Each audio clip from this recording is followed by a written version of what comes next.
ದೃಢ ಪ್ರಕರಣ ಇರೋದ್ರಿಂದ ಸತ್ಯಾಸತ್ಯತೆ ಗೊತ್ತಾಗ್ಲಿ, ನಮ್ಗೆ ಧರ್ಮ ಮತ್ತು ಭಕ್ತಿ ಬಗ್ಗೆ ಇದಿಲ್ಲ, ನ್ಯಾಯ ಸಿಗ್ಲಿ ಅಂತೇಳಿ ನಾವು ಇದನ್ನು ಮಾತಾಡಿರೋದು ಸ್ಪಷ್ಟವಾಗಿದೆ. ಸರಿ, ಸೌಜನ್ಯ ವಿಚಾರದ 20 ವರ್ಷದಿಂದನೂ ಸೌಜನ್ಯ ಅವರು ಹೆಸರು ಹೇಳ್ಕೊಂಡೇ ಸೌಜನ್ಯ ವಿಚಾರದಲ್ಲಿ ತನಿಖೆ ಮಾಡಿ. ನೀವು ಮಂಜುನಾಥೇಶ್ವರನಿಗೆ ಅಗೌರವ ತರುವಂಥದ್ದು ಯಾಕೆ ಮಾಡ್ತೀರಾ? ಧರ್ಮಾಧಿಕಾರಿಗಳಿಗೆ ಅಗೌರವ ತರುವಂಥದ್ದು ಮಾಡ್ತೀರಾ ಯಾಕೆ? ಇವ್ರ ಮೇಲೆ ಇಲ್ಲಿ ಹೋದರೆ ನೀವು ಕೊಲೆ ಆಗ್ತೀರಾ, ಇಲ್ಲಿ ಹೋದರೆ ನೀವು ರೇಪ್ ಆಗ್ತೀರಾ, ಎಷ್ಟು ಮಟ್ಟಿಗೆ ಸರಿ ಇದೆ? ಇವೆಲ್ಲ ಇದ್ದವರು ಸರ್ಕಾರ ಇದ್ದವ್ರು ಏನು? ಸರ್ಕಾರದ ಕರ್ತವ್ಯ ಏನು? ಒಂದು ಕಾಂಗ್ರೆಸ್ ಸರ್ಕಾರದ ಕರ್ತವ್ಯ ಏನು? ಯಾರದೇ ನಂಬಿಕೆಗಳಿಗೆ ಧಕ್ಕೆ ಬರೆದಿದ್ದಂಗೆ ಸಂವಿಧಾನನೂ ಏನು ಹೇಳುತ್ತೆ? Faith and belief of any citizen should not be hurt. ಇದನ್ನು ಕಾಪಾಡಲಿಕ್ಕಾಗಲ್ವಾ? ಸಂವಿಧಾನದ ಆಶಯಗಳನ್ನ ಕಾಪಾಡಲಿಕ್ಕಾಗಲ್ವಾ? ವ್ಯಕ್ತಿಗಳನ್ನ ತನಿಖೆ ಬುರ್ಡೆ ಇಟ್ಕೊಂಡಿದ್ದನ್ನು, ಆ ಬುರ್ಡೆ ಇಟ್ಕೊಂಡವ್ನು ಯಾರು ಬುರ್ಡೆ? ಆ ಬುರ್ಡೆನೇ ನಾನು ಫಸ್ಟ್ ತನಿಖೆ ಮಾಡ್ಕೊಂಡ್ರೆ ಎಲ್ಲಿಂದ ತಂದ ಬುರ್ಡೆ? ಏನು ಬುರ್ಡೆ ಅದು? ಬುರ್ಡೆ ಇಟ್ಕೊಂಡ್ಬಿಟ್ರೆ ನಾವು ಒಂದು ಯಾವುದೋ ಬುರ್ಡೆ ಇಟ್ಕೊಂಡು ಓಡಾಡ್ಬಿಟ್ರೆ ಒಂದು ಇದನ್ನ ತನಿಖೆ ಹಾಕೊಂಡ್ಬಿಡ್ತೀರಾ? ಬುರ್ಡೆಗಳು ಎಷ್ಟು ಬೇಕಾದ್ರೆ ಸಿಗ್ತಾ ಇರ್ತವೆ. ಯಾವುದು ಏನು ಅಂತ ಇರಬೇಕಲ್ಲ. ಆ ವ್ಯಕ್ತಿ ಎಲ್ಲಿ ಹೋಗ್ತಾನೆ ಬರ್ತಾನೆ, ಆ ವ್ಯಕ್ತಿ ಎಲ್ಲಿರ್ತಾನೆ, ಇವ್ರ ಹತ್ರ ಒಂದು ಸ್ವಲ್ಪ ಕಾಲ ಇದ್ದು ಎಲ್ಲಿ ಹೋಗ್ತಾನೆ, ಎಲ್ಲಿ ಬರ್ತಾನೆ? 7 ಸ್ಪಾಟ್ ಆಯಿತು, 13 ಸ್ಪಾಟ್ ಆಯಿತು, 14 ಸ್ಪಾಟು, 15, ಎಷ್ಟೇ ಆಯಿತು, ಇನ್ನೂ ನಡೀತಾನೆ ಇರೋದ? ಇದಕ್ಕೇನು ಅದಕ್ಕೆ ಲೆಕ್ಕ ಇಲ್ವಾ?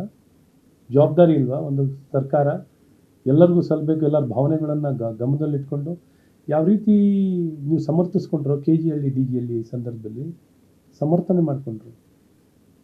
ಪೊಲೀಸ್ ಬೆಂಕಿಗೆ, ಸ್ಟೇಷನ್ಗೆ ಪೊಲೀಸರಿಗೆ ಹಲ್ಲೆ ಮಾಡೋದು, ಪೊಲೀಸ್ ಜೀಪಿಗೆ ಬೆಂಕಿ ಇಡೋದು, ಶಾಸಕನ ಮನೆ ಬೆಂಕಿ ಇಡೋದನ್ನ ಸಮರ್ಥಿಸ್ಕೊಂಡ್ರು ತಾನೆ. ಭಾವನೆಗಳಿಗೆ ಧಕ್ಕೆ ಆಗಿದೆ. ಇಲ್ಲೇನಾರು ಆ ರೀತಿ ನಡವಳಿಕೆ ಇದೆಯಾ? ಓಪನ್ ಆಗಿ ಬಂದು ಯೂಟ್ಯೂಬರ್ಗಳು ಧರ್ಮಸ್ಥಳ ಪುಣ್ಯಸ್ಥಳದಲ್ಲಿ ಬಾಯಿಗೆ ಬಂದಾಗ ಮಾತಾಡ್ತಾರಲ್ಲ, ಈ ಮಾತಾಡೋದನ್ನ ಎಲ್ಲರೂ ಜನ ಅವ್ರ ಸಹನೆಯನ್ನು ಪರೀಕ್ಷೆ ಮಾಡ್ತಿದ್ದೀರಾ? ಅವ್ರ ತಾಳ್ಮೆ ಪರೀಕ್ಷೆ ಮಾಡ್ತಿದ್ದೀರಾ? ಏನನ್ನು ಪರೀಕ್ಷೆ ಮಾಡ್ತಿದ್ದೀರಾ? ಸರ್ಕಾರ ಬದುಕಿದೆಯಾ ಇಲ್ವ ಅಂತ ಆಗಬೇಕಲ್ಲ.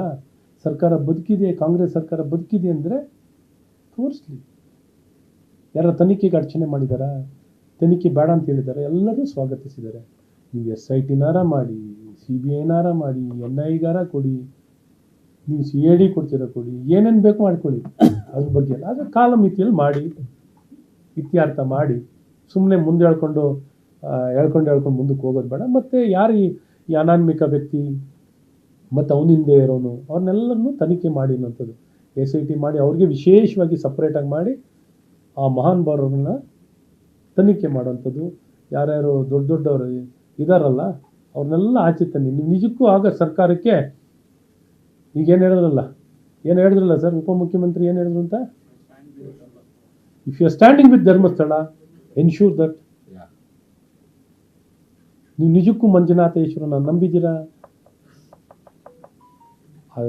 ಕಾಪಾಡ್ತೀರಾ ಅಂತಂದರೆ ಈ ಹಿನ್ನೆಲೆಯಲ್ಲಿದ್ದರಂತಲ್ಲ ಆ ವ್ಯಕ್ತಿಗಳನ್ನೆಲ್ಲ ಬಯಲಿಗೆ ತನಿಖೆ ಮಾಡಿ ಬಯಲಿಗೆ ಎಳೆದು ಎಲ್ಲರ ಕೈವಾಡನ್ನು ಬಯಲಿಗೆ ಎಳೀರಿ. ಆಗ ಧರ್ಮಸ್ಥಳ ನಂಬಿದ್ದೀರಾ ಅಂತ ಅನ್ನೋದನ್ನ ನಮ್ಗೆ ಗೊತ್ತಾಗುತ್ತೆ. ಸರ್, ಈಗ ಪಾಕಿಸ್ತಾನ ಜಿಂದಾಬಾದ್ ಅಂತ ವಿಧಾನಸಭೆಯಲ್ಲಿ ಘೋಷಣೆ ಮಾಡಿದ್ರು, ಅವ್ರಿಗೆ ಏನು ಆಕ್ಷನ್ ತಗೊಂಡಿಲ್ಲ. ಈಗ ಅನಾಮಿಕನ ಮೇಲೆ ಆಕ್ಷನ್ ತಗೊಳ್ತಾರೆ. ಅದೇ ಈ ಸರ್ಕಾರ ಇವರಿಗೆ ಬಹುಮತ ಬಂದಿದೆ, ಸರ್ಕಾರ ಅಧಿಕಾರಕ್ಕೆ ಬಂದವ್ರೆ. ಪಾಕಿಸ್ತಾನ ಜಿಂದಾಬಾದ್ಗೂ ಹೇಳ್ತಾರೆ, ರಾಮೇಶ್ವರಂ ಕೆಫೆನಲ್ಲಿ ಬಾಂಬ್ ಹಾಕಿದವ್ರನ್ನೂ ವ್ಯಾಪಾರದ ವ್ಯತ್ಯಾಸ ಅಂತಾರೆ, ಈ ಕುಕ್ಕರ್ನಲ್ಲಿ ಬಾಂಬ್ ಇಟ್ಕೊಂಡವ್ರಿಗೆ ಸೋದರ ಅಂತ ಕರೀತಾರೆ, ಟಾಯ್ಲೆಟ್ನಲ್ಲಿ ಕ್ಯಾಮ್ರಾ ಇಟ್ಟಿರೋರಿಗೆ ಸೋದರಿಯರು ಅಂತಾರೆ, ಇನ್ನೇನೇನು ಬೇಕು ಎಲ್ಲ ಹೇಳ್ತಾರೆ ಇವರು ಯೂಟ್ಯೂಬರ್. ಇಲ್ಲಿ ಧರ್ಮಸ್ಥಳನ ಅಲ್ಲ ಸಲ್ಲದ ಆಪಾದನೆಗಳನ್ನ, ಕೊಲೆಗಾರರು, ಇನ್ನೊಂದು ರೇಪು ಎಲ್ಲ ಆಗ್ತದೆ ಅಂದರೆ ಎಲ್ಲರಿಗೂ ಅವ್ರನ್ನೂ ರಕ್ಷಣೆ ಮಾಡ್ತಾರೆ, ಅವ್ರನ್ನ ತಲೆ ಮೇಲೆ ಕೂರಿಸ್ಕೊಂಡು ಓಡಾಡ್ತಾರೆ.